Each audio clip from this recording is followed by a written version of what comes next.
Let's rob a bank and cure cancer. Panda Bear to fancy feast, do you copy? Panda Bear, I copy. This sucks. Hey there, how's it going? My name is ProFuhnity, back with Penny Larceny, gig Economy Supervillain. Last time we finished Caper 1 with Dr. Mayhem, and I think this time we've got to do something with Gibson's medical treatments. Let's go!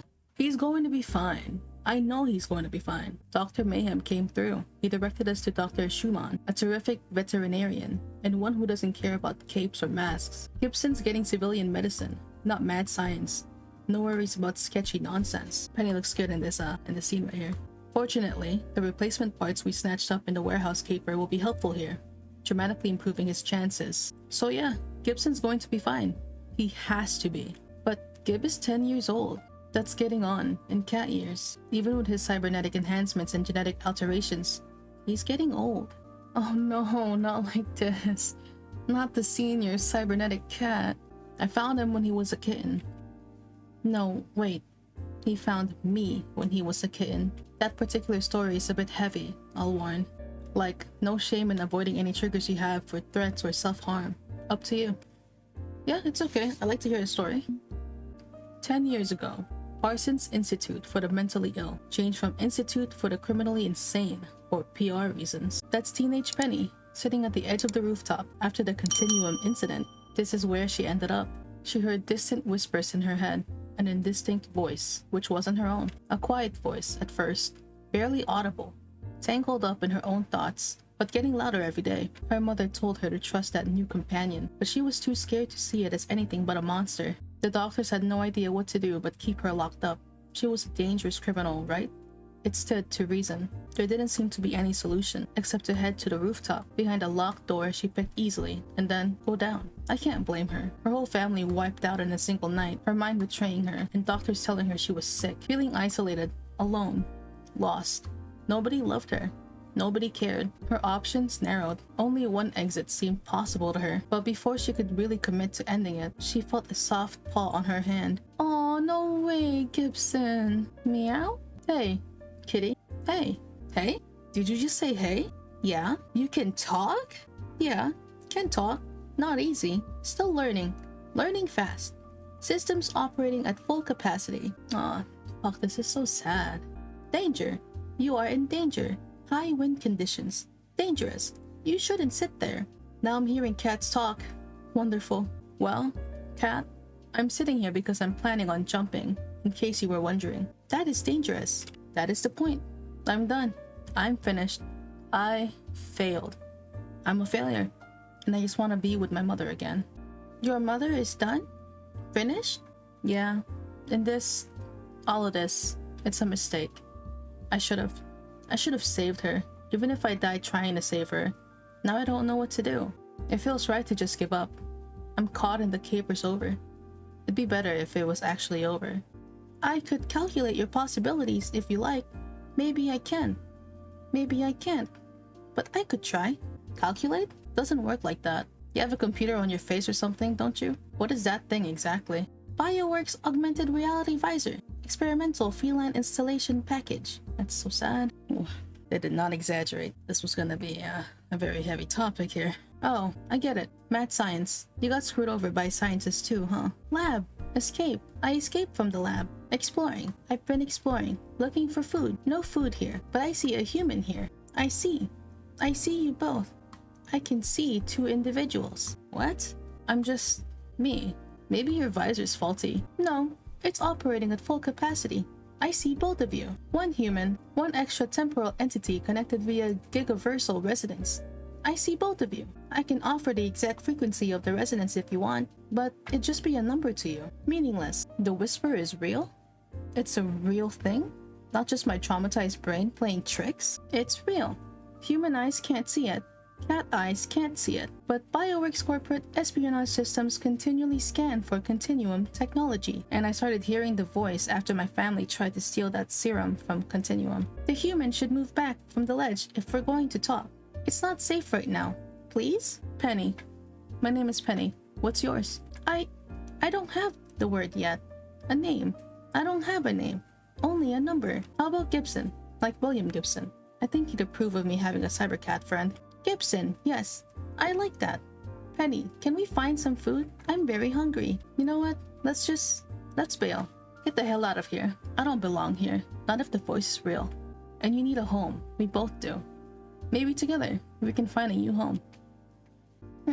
That's very nice. It was a sad backstory, but it's our character's backstory, and it's important to know. Plus, we got to find out where Gibson came from and how they met and everything. If you ended up skipping Penny's backstory, let me tell you how she met Gibson, or how Gibson met her. Gibson was out looking for food because he escaped the lab that made him cybernetic, and Penny was at an institution after some traumatic stuff that happened with her family, and that's how they met. Anyways, after that, I started paying more attention to you. I learned to accept you, and all three of us built a life. We've never really succeeded at being international supervillains, but we've done okay for ourselves, right? It's been a good life. I matured into an adult with the help of Gibson and your mysterious guidance from beyond space and time, but things change. Gibson's getting older. His implants are having more and more problems. He's going to be fine, but I hope he stays fine. I want the three of us to keep going like this as long as we can. Oh, Penny, I want that too, and this is getting really close to home as well. Gosh. Oh, look at the little baby. And Gibson comes dashing into the doctor's waiting room, jumping up into my lap. Immediately, I start petting him as he purrs happily. No more headache. I'm good to go, Penny. I'm glad to see it, friend. This new replacement visor from the warehouse stash works great. I won't need another tune-up for a long time. I'm ready to work. What's our next caper? You sure you're up for more work so soon? You just spent all the earnings from our last caper on my vet bills. It's the least I could do. And yes, I'm up for it. Gib hops into my backpack and I pull out my phone to check the primer app. Maybe I've had a contract request come in while I was waiting? Alright. Paper 2 of 3. One more Dr. Mayhem one. Let's go check it out. Same lineup. We are gonna go for lock and key as promised. One short jaunt across town and I'm at the basement lair of Dr. Mayhem, notorious mad scientist. Holy shit, who is busy smashing stuff when I arrive. What the heck, this guy, man? He's shattering glass bottles, thankfully not full of glowing liquids and poisons, hurling them against the wall in the corner. And fuck this beaker, and fuck this Erlenmeyer flask, and fuck this, I don't even know what the scientific name is for it. Okay, why are we destroying things? Again? He whirls in place to face me, lips in a grimace, flask in hand, ready to throw, but forces himself to pause to set it aside instead, then slump against the lab bench in defeat. Because it's shit. It was all shit. I ordered a full set of lab glassware, and every single piece of it arrived cracked or flawed. Between that and my primer service fees and the ever-growing interest on my loans, I'm fucking wiped out, Penny. I mean, fuck the system, right? They're all out to get you. No, I mean yes, fuck the system. But there's more to this than pithy 3-word phrase. I can't shift all the blame. I've had this tendency since plunging headfirst into outlaw status, this bad tendency to direct all my rage at the world and rant. Ranting at the fools and foul miscreants who dare to defy the will of Dr. Mayhem. Kinda easy to slip into mask mode, huh? I see what you mean. Yeah, and that's wrong. That's the wrong way to interpret events. It's too easy.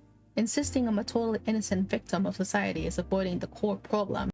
The unifying factor in all my failures, the one constant in every single misstep and mistake, is myself.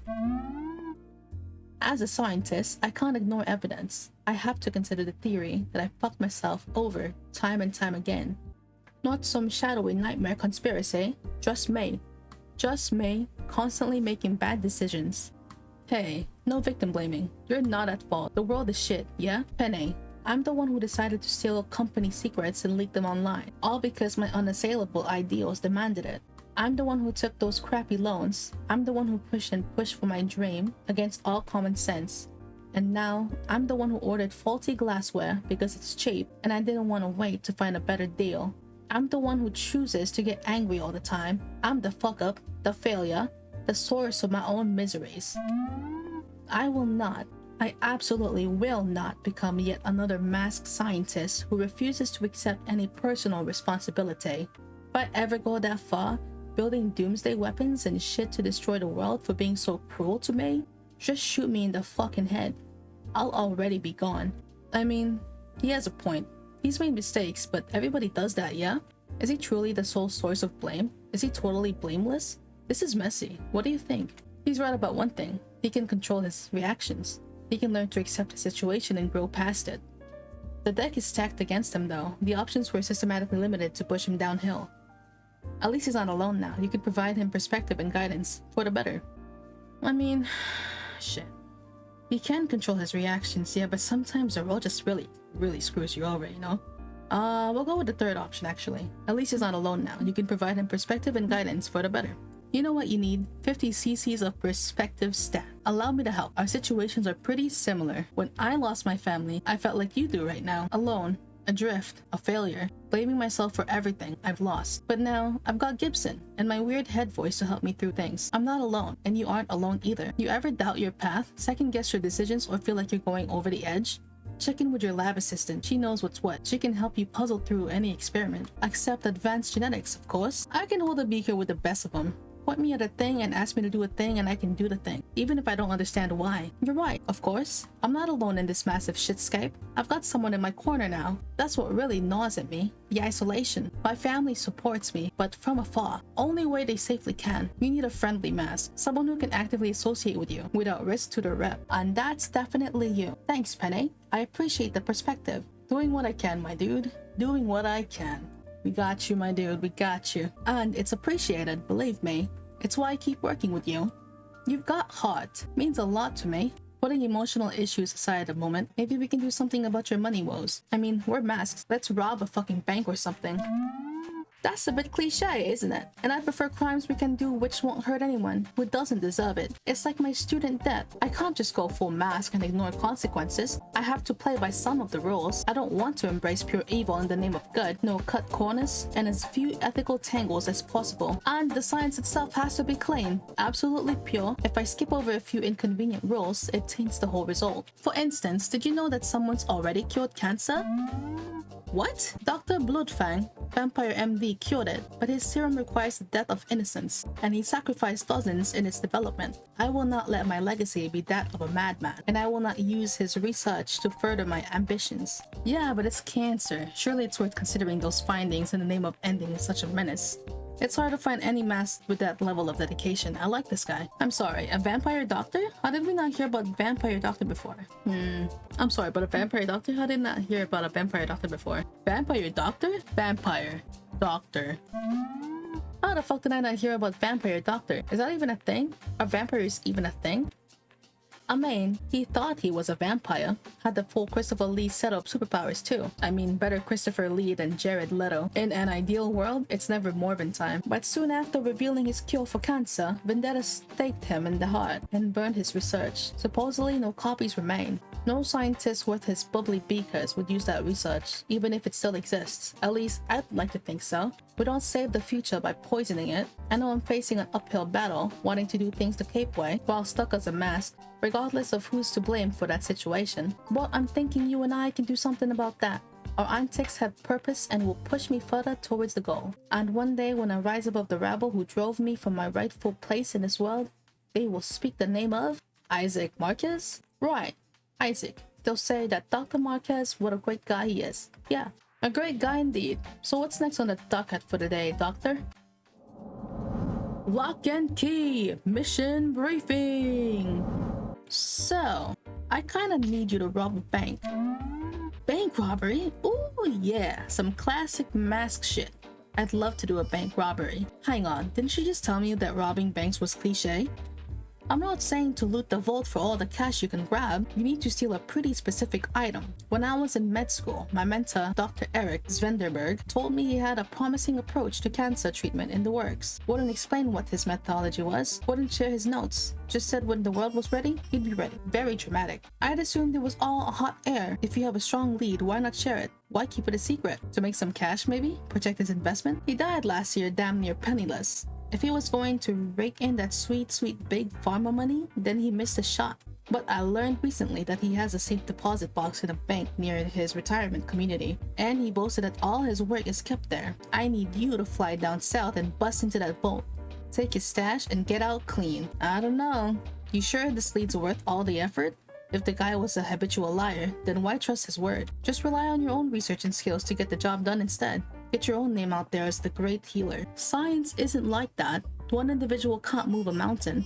You have to build on the work of others. I want to know for sure if Eric was onto something, and breaking into his safe deposit box may prove fruitful. But if you're saying it's too risky, if this is going to put you into extreme danger, maybe I can think of an alternative. Hey, I'm fine with risk, I'm fine with danger, and I can certainly rob a bank. Won't be the first bank I've cracked in my life. Seriously? You've robbed banks before? Yeah, I've done it twice. Both times with my parents. We did all the work, to be honest. It was kinda a bring your kid to work day / participation trophy / hang crayon art on the fridge sort of level of effort. But I know the plays, I know the moves, I can do this. And it's high time I robbed the damn bank myself.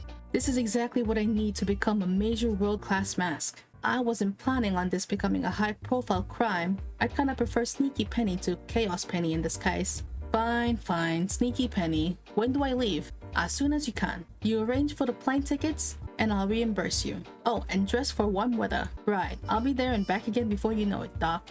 Let's rob a bank and cure cancer. Potentially. Let's rob a bank to potentially gain a research lead for curing cancer. Just let me have my exciting adventure, darn it. Yeah, come on, Mayhem. Always kind of fun when I get to fly somewhere for a caper. Isaac couldn't spring for first class, but even the cramped up seats in the back of the plane come with free honey roasted peanuts. Flying is great, for me at least. Panda Bear to fancy feast, so you copy? Over? Panda Bear, I copy. This sucks. Over? Don't worry about people overhearing us talking openly about crime on comms. I'm real good at whispering, and the jet engine's loud. Sorry I had to put you in a cat carrier. Usually we get you categorized as an emotional support animal, but the TSA wasn't buying it this time. Oh, I don't mind. Just rattling and banging around in the dark with dozens of suitcases haphazardly tossed in here with me. I know this caper's rough on you, but I promise it'll be worth it for us. We're walking in my family's footsteps in a long line of bank robbers. I'll do my mother proud today with my first solo bank heist. My first tag team bank heist, I mean. Meh, you can take the credit. The flight stinks, but afterward I get to chill in the motel room playing support while you do all the work. So what's the game plan? How do we break into the vault?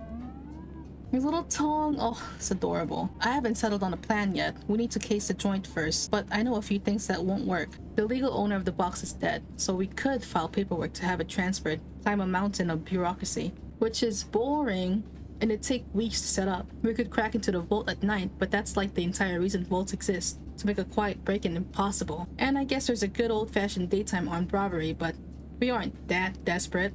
Yeah, charging in with a gun and making demands isn't our style. You only do that when you've got no options left. We'll figure something else out once we get there. We can take our time with this. We've got a few days booked at the hotel. Okay, think I'll catnap a bit while waiting for the plane to land. See you on the other side. I've got a good feeling about this trip.